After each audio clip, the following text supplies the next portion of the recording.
Plumbing এবং sanitary কাজের বন্ধুরা আজকের ফিটিংস লাগানোর কাজ কমপ্লিট করছি। তো আজকে দেখাবো এই বিষয়টি, তো কিভাবে এগুলো লাগানো হয়েছে। তো বন্ধুরা চলুন। তো লো কমোড, তো প্লাস্টারের পর কতটুকু টেকছে আমরা দেখি।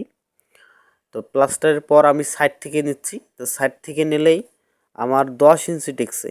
দেখেন 10 ইঞ্চি ডিফারেন্স সাইড থেকে, সাইডের ওয়াল থেকে 10 ইঞ্চি ডিফারেন্সে আছে। আর এদিকে 8 ইঞ্চি 8.5 ইঞ্চি পর্যন্ত টেকছে। তো সেন্টার করছিলাম আমরা 13, আর ওইখানে করছিলাম 17। তো করে এটা টেকছে পারফেক্ট। এখন আমাদের চকি যদি হিসেব করি, চকি আসে 43, অর্থাৎ পেছনের ওয়াল থেকে, যেখানে আমাদের ফ্লাশিং সিস্টেম বসবে তার পেছনের দিক থেকে 43 ইঞ্চি। আর এদিকে কত আসতেছে, এদিক থেকে হিসাব করলে 30 ইঞ্চি আসতেছে। তো 30 ইঞ্চি বেটার, যখন আপনি টাইলস লাগাবেন তখন আরও সুন্দর দেখাবে। তো এর ডিফারেন্স এতটুকু, এটা হচ্ছে আমাদের গোসল করার স্থান, গোসলের পানি এখানে পড়বে। আর এই দিকে যদি হিসেব করি, এখানে আমরা টিস্যু বক্স, তারপরে বিপকঙ্গের সঙ্গে বদনার ট্যাপের সঙ্গে বা বিপকঙ্গের সঙ্গে সাবান কেস একদম পাশাপাশি, একটু ডিফারেন্স রেখে। আর এদিকে টাওয়ারেল। তো এই টাওয়ারেলের ওপর সাইডে যেহেতু ঝর্ণা হবে, তো ঝর্ণা আছে, যে ঝর্ণা, তো ঝর্ণার যে কনসিস্টার কক আছে, সেই কনসিস্টার ককের সোজায় বরাবর আমরা সাবান কেসটি রাখছি যাতে ভালো দেখায়। অবশ্যই এটা টাইস হবে। তো এটা আমাদের হ্যাঙ্গার, এখানে হারপিক, শ্যাম্পু, গোসল করার যে সরঞ্জাম এগুলো রাখতে পারবে। এদিকে রাখবে কাপড়, গামছা। আর ওপর সাইডে আমরা রাখছি বাল্ব। তো বন্ধুরা এতটুকু স্থান। তো এটা আমাদের ফ্লাশিং সিস্টেমের পয়েন্ট আমি করে রাখছি। ফ্লাশিং সিস্টেম যদি লাগাই, তো সেক্ষেত্রে আমি ওখানে 1.5 ইঞ্চি পাইপটি লাগাই দিছি।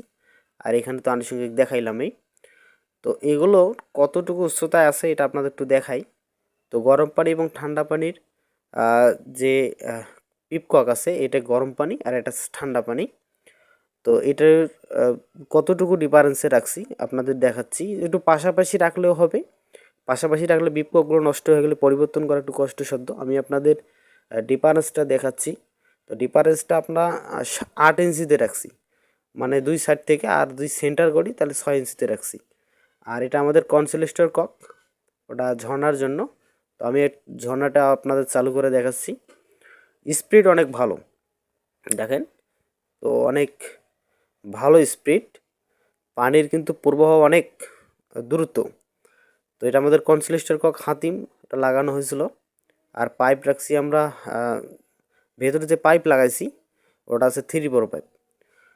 তো হ্যাঙ্গারটি আমি ওপর থেকে ছাদ থেকে ধরি, ছাদ তো আমাদের ফ্লোর থেকে ছাদ হবে 7 ফিট 2 ইঞ্চি। তো ছাদ থেকে হিসাব করলে 21 ইঞ্চিতে আমরা হ্যাঙ্গারটি রাখছি, একটু উপরে রাখছি।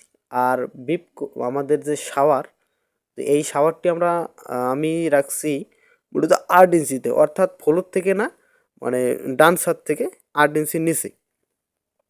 আর বালতিতে ট্যাপ আছে পানিতে নেওয়ার জন্য, গরম ঠান্ডা, এটা আমি রাখছি ফ্লোর থেকে, ফ্লোর থেকে হ্যাঁ, ফ্লোর থেকে রাখছি 20 ইঞ্চিতে। যখন গ্রুপ কার্ডের কাজ করছিলাম তখন ভিডিও করার মতো আমার ফোন ছিল না, ফোনটি নষ্ট হয়ে গেছিলো। তো পরে আমি এটা নতুন এই ফোনটি ক্রয় করছি। তো পানির প্রবাহটাই মেন, পানির স্পিড ভালো যাতে হয় এটা রেখে কিন্তু আমাদের কাজ করতে হবে। তো দেখেন আমার পানির স্পিড অনেক ভালো,